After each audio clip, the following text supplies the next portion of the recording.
Thank you everybody for joining us in this session, blockchain-based attestation service for IoT. With you, Mohamed Sohail. I'm a senior consultant, data center and the business resiliency at Dell Technologies. And we have Dr. Said Tabet. He is a member of Dell Technologies CTO and the chief architect for IoT and AI. So Dr. Said, you can Thank you. Introduce yourself. Thank you so much, Sohail. Hello, everybody. It's a pleasure to be here. We're really always an opportunity to share our knowledge and expertise is obviously an honor to share it with the participants and the members here.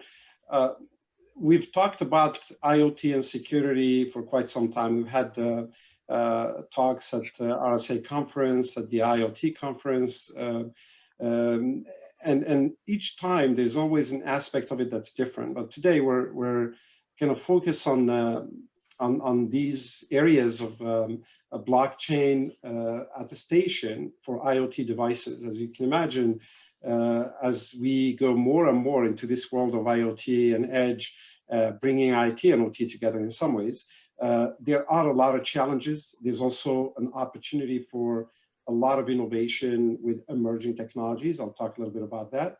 And we'll give you actually a very specific example. Sohail would walk us through that towards the end. But I want to start to kind of put this in perspective with what's happening and where we are at the moment. The digital transformation is kind of what I wanted to start, right? When we think about the future, the digitalization of a number of areas, whether it's social or technical or different types of industry, is kind of bringing with it kind of these aspects of streaming data. So more and more data is being generated from these IoT devices and starting to transform that into kind of innovation and new ways to leverage these sources and opportunities to interact with them, literally from virtually anywhere, where we're talking more kind of this space and motion of these systems and these environments that are communicating and talking to each other and running workloads and from cloud to data centers to edge computing, et cetera. To put in perspective what you see there, kind of the number 175, right? We're talking about 175 trillion gigabytes. So you think about zettaScale level. And that's a lot of data. This is numbers coming from IDC. And we're talking about 2025. This is just a few years from now. We're in 2021. And this kind of has been growing at a fast pace. And I think with the epidemic, with the use of more automation, this growth is even faster. It's possible that these numbers are not even the same. And this digital future is kind of demanding a new perspective. When you think about it from there, this perspective, given these amounts of data, we need to look at it from a data first, as we say, and kind of a data-centric approach as opposed to cloud-centric or data center-centric. And that brings with it some challenges, as we said, security, safety, trust, et cetera. But it also brings challenges just in terms of compute, in terms of where do you store the data, how do you work with it, et cetera. So we will definitely talk about that, and I'll elaborate a little bit more about how this approach, going kind of from cloud first years ago to this. And there are three reasons, three areas really kind of they're fairly straightforward and common, right? With edge computing, you have this kind of push towards more success of IoT as we see it literally every day with startups and large companies, adoption with consumer companies, et cetera, of these technologies. First, of course, the volume, but also the speed, right? The latency, the response time, the concept of real time, depending on what use cases you're talking about. And also the fact that you need that uptime. You can't really slow down or be in a downtime situation, which happens quite often, even for just the amount of minutes, and that's a serious problem. So as we move forward in this perspective, when we talk about IoT, we think about architectures that might be fairly simple. We worked on some of these 5-7 years ago. I can go back up to 2012. where you have an edge device or an IoT device sending data to the cloud, right? Even through a SIM card connected to that device. But now we're getting to more, particularly with that amount of data I was talking about, we're talking more about these edge sophisticated capabilities in terms of compute, in terms of storing of data, in terms of interacting with you as a user or with each other, multiple devices talking to each other. And in this case, we're going to see another kind of representation of edge. So if you can click, Sohail, to the next slide. Thank you. So now we're talking about multiple edges, right? So for example, an autonomous vehicle is one edge, right? It's a moving vehicle with its own connectivity, its own data generation and data consumption, for example, for HD mapping. And you may have a number of clouds as well. You might be dealing with different kinds of clouds, private and public and different providers for that matter. And that brings in that kind of capability to deal with it. And that's really, really important. And at the end of the day, when we look at this, we kind of, obviously, as I mentioned earlier, we think in terms of the challenges, in terms of the problems that come with it. I mean, and what's the motivation, right? I mean, this is something that is probably not new to most of you. I mean, we talk about operational efficiency, improvements, et cetera, and mitigating risk, safety aspects, which is something we'll talk about here. And some of these challenges kind of related to the scale, right? As you're starting to scale into production environments, the kinds of establishing your business cases, of course, as an important element, the alignment of your stakeholders. So this kind of this culture of IoT, this culture of the digital transformation that needs to happen within your organization, within the world we live in, within the various setups of society, that is really important as we consume this data, as we consume these new technologies, you know, from AI to blockchain, et cetera, to mobility and the future ones like photonics and quantum and so on. And that brings with it other issues, interoperability, devices built by different providers, they're not standardized, there's security issues, manageability issues, et cetera. That creates obviously a lot of challenges that we want to address with at least some of these use cases. This example that we're just showing you here on the screen is more kind of giving you an illustration of things that happen. Like you might have fake devices. You may even have a real device, a real sensor that's generating fake data in some ways, right? Or an actuator, which could be even more serious. And as well as a fake server that's sending commands that can be used to trigger anything. Imagine a manufacturing plant or autonomous vehicle fleet and so on. So this creates a number of issues. When you think about it here, the security threats and the way we would mitigate them are going to be important. They need to change from what we've been doing 10, 15, 20 years ago in the security world. And I think with the use of blockchain, the use of capabilities from AI, ML are going to be very important. I'm going to let Sohail take over and talk to us a little bit more about some of these applications and tell us a little bit more about what we've been working on, give you some architecture specific examples so we can have hopefully some questions and answer them to you. Thank you. Sohail, to you. Okay, thank you, Dr. Saeed, for this introduction and the illustration of the challenges that we can face in today's world, specifically for the IoT and the spread of the the connected things in general. And this will give us the chance to face new challenges in the IoT. So as Dr. Saeed stated before, that a few years ago, David Rose, an MIT Media Lab professor, wrote a book entitled Enhanced Objects.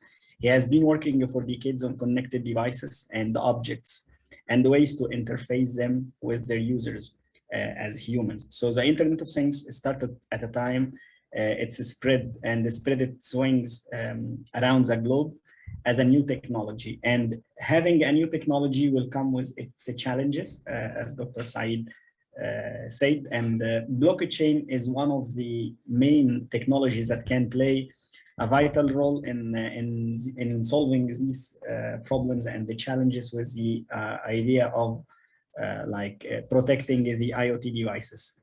For this reason, you can say that within the new decade, we are going to see many applications for the IoT, specifically for the identity management and the securing the connectivity of the IoT devices in general. So based on this, we are going to present the idea of and the concept of protecting the IoT devices based on the attestation, which can every IoT and the edge devices should communicate in a secure manner, so we can have some sort of immutable ledger of the audits that are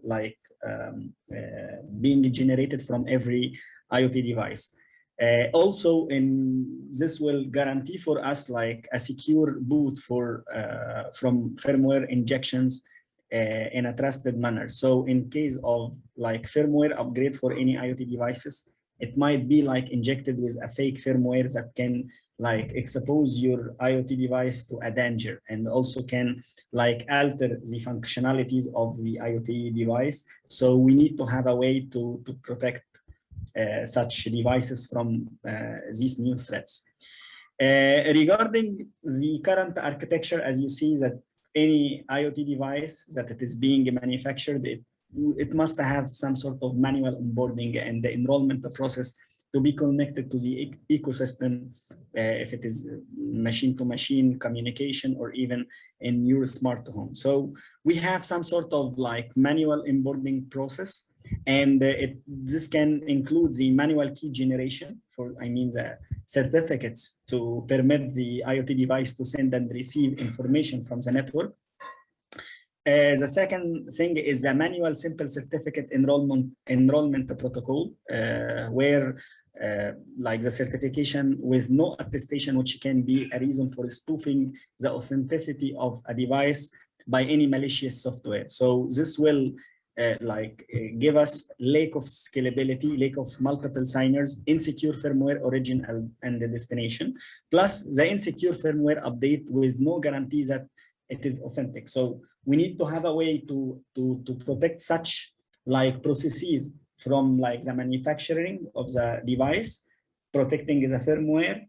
Then the onboarding of the device need to be has some sort of automation of the protection of the firmware and also the operations of the device. So the device can be manufactured, it's fine, but then it can be altered from the normal operations that it should be manufactured for. Then all these behaviors need to be tracked and tackled within a way that it shouldn't be immutable and nobody can alter such things. So from all the above, security cannot be thought as an add-on to the device, but rather than an integral to a device's reliable function. When a device is manufactured and shipped to the user for installation, how can we be sure or trust that the device is indeed from the trusted manufacturer? What if this device has been cloned and shipped or sold in the market under the same name? We have the problem of the fake devices everywhere. And when it comes to the IoT and the critical equipments, it will be very, very critical. On the other hand, I believe that having the blockchain architecture to be applied to new ideas and to protect IoT devices and so on, we need to differ and to emphasize that blockchain shouldn't equal Bitcoin, because Bitcoin is one of the applications of the blockchain technology. So one important fact before starting to elaborate in this presentation is to know that blockchain is not exactly the Bitcoin. Bitcoin is one of the applications. So there is no doubt that nowadays there is an emerging need to make the IoT devices more secure, since we are now involved in our model. They are all involved in our modern life, garage door openers, smart watches, smart homes, and so on. So this is very important to differ between the blockchain as a technology and the Bitcoin, because most of the people now are speaking about Bitcoin as the blockchain, and I believe that the audience already know about this. So regarding the applications, we said that we are going to show to you the attestation service in order to protect the IoT devices from any malicious operation for the device, from the manufacturing, the onboarding of the device, the IoT device, to the operations, plus the retirement of the device, and in case it should be replaced for any problem in the device and so on. So we are going to leverage the same blockchain like architecture to achieve this purpose. In our approach or in our solution, we used in this solution some new methods and the technologies, including the decentralized identifiers, which is known by DIDs, which are new type of identifiers for verifiable self-sovereign digital identity. They are fully under the control of the DID subject and eliminate the need for centralized authority or identity provider, so that we don't need to centralize everything. It will be distributed as the nature of the blockchain. Plus, which could be either absent or inaccessible in a completely offline settings of such networks. For this reason, we are avoiding having a centralized authority to allow the access for the system, so that the nature of being decentralized in the way of decentralizing the identifiers, that will give us the elasticity of our system. So it will be it will give us the control of the identity data back to the users of the platform by keeping the private data on the devices of the users in an encrypted way. The other point, this is the attestation service and the Hyperledger fabric integration. We are showing here how it can be there, and this approach also will be beneficial when there is no TPM available. TPMs are one of such and are a technology standard by the Trusted Computing Group.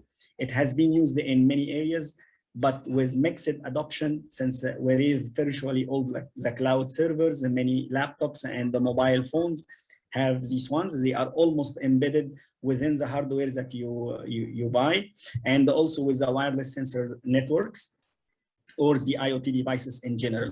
But usually the TPMs are coming in a hardware fashion. So in some of the modern applications, they are coming as a software module where they can be altered. For this reason, we need to have a way to protect such software ones, because there are some differences between having the hardware version and the software version. Software is almost available to be updated easily, and it should be better for management and so on. So for this reason, we need to have a way to protect the TPM when available. So a root of trust need to be established in other ways, even if the trust level may be reduced, which leads us to implementing this attestation service in our approach, as you see in this figure. So we do a way where we can integrate such attestation service for a generic Hyperledger fabric system. So this is the attestation process flow, where we can having the sensor to enroll any already functional sensor in the network can be enrolled, or even if it is new and they need to connect it to the service or to the ecosystem, it must be enrolled with one-time password, which is the OTP or a digital certificate, and requires an attestation. The firmware location sent with the attestation parameters to a digital locker, attestation executed within the cloud. Then both two parties record the results on the blockchain, and they make sure that it is not changed. And then we have some sort of ways and the steps where it can require traceability that are communicated using the blockchain environment. The service also publishes its certificate at this stage. Both device and the attestation service have each other's identity. For this reason, we are cutting the road against any identity spoofing. And everything should be for sure encrypted. The firmware location is sent possibly encrypted, which is sent encrypted with the device's public key, which comes already from the manufacturer, along with any other parameters. The device also required to run the attestation. If the software among the others. The device fetches the firmware directly from the cloud server of the manufacturer, installs and it should be like later checked for consistency. So from time to time, it needs to be like updated from the service provider. Finally, the device changes hands. Similar actions may take place, thus recording any modifications using the smart contracts, as you see in this flow. Regarding the integration between or the dynamic scalability and the decoupling, so the security from the devices to the cloud, we have this like diagram that tells you about the attestation engine portal layer and how the integration is being done between the attestation component architecture, from collecting the data from the hardware TPM bootloader, from like firmware or root of trust, state-of-art approaches, log analysis, and we will need to have some sort of like interaction with like in any security analytics software that can give us some insights about what is happening within the environment. So having such potential application for the IoT devices will give us a way to make it like more secure and more reliable when it comes to, and also trustable, because trust, one of the main factors that makes the people to adopt new technologies and so on.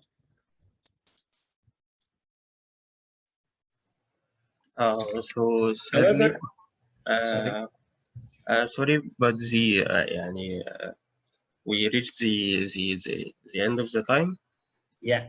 We can have like 3 minutes if we can. So okay, it's possible. Okay. Yeah, I'm going to just like emphasize some information about the architecture of the attestation service and the elasticity that can be like achieved by this, but it's fine. So I just wanted to show for you the process of registering the device on a chain, how the device is being enrolled instead of the manual onboarding that we talked about at the beginning of the presentation.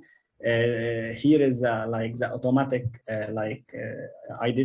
identity exchange, how this integration can be like done through the security service on the edge, plus the endorsing peers, how the gateway clients, thin clients, servers, devices can be like part of the blockchain ecosystem, and how can they like offer the way to join the network as endorsing peers, how the process is going to be followed, plus how can we generate the score validation blocks, publish it within like the different peers, and also define the role of every peer in the network. On the other hand, I wanted also to give you the on-chain attestation when there is a device tampering within the ecosystem, how the scenario has relevance in case of a device has no means to verify the integrity of the hardware or software, but has means to detect tampering to some satisfactory degrees of trust. This scenario is challenging if only because once a physical access has been breached and in the absence of the trusted attestation process, it is virtually impossible to fully prevent the modification by a physical programming, as you see in this flow. We assume that there was at some point of verification that could be, for example, a manual inspection. Further, we assume that there is a trusted physical mechanism, such as a switch that upon activation will put the device in a lockdown state, disabling all the external interfaces, not accepting any new software, and only running a specific application at the minimum requirements, so that we don't do any interruption in the operations until a verification has been done from the immutable ledgers that has been created by the blockchain network, and then it will update the the contract. But by the details of this incident And this report will be like acknowledged by the attestation service for future use, and also to update the trust score of the sensor itself. Last thing is like I wanted to give more information about the integrating with existing systems and the flows about this, and also the membership service provider, where like an entity is providing the membership of the different components of the chain. So you can have like an overview about how the system is going. And I would be happy to have any questions you have. This is also some sort of like high level review in case you would like to integrate your like your system with open authentication service of Google. So I wanted to have more time, but actually I believe that this is not possible since we are already past the time by 2 minutes. But thank you for attending. And if we have like 2 minutes for questions, I will be happy to answer them. Thank you as well. Yeah, thank you very much.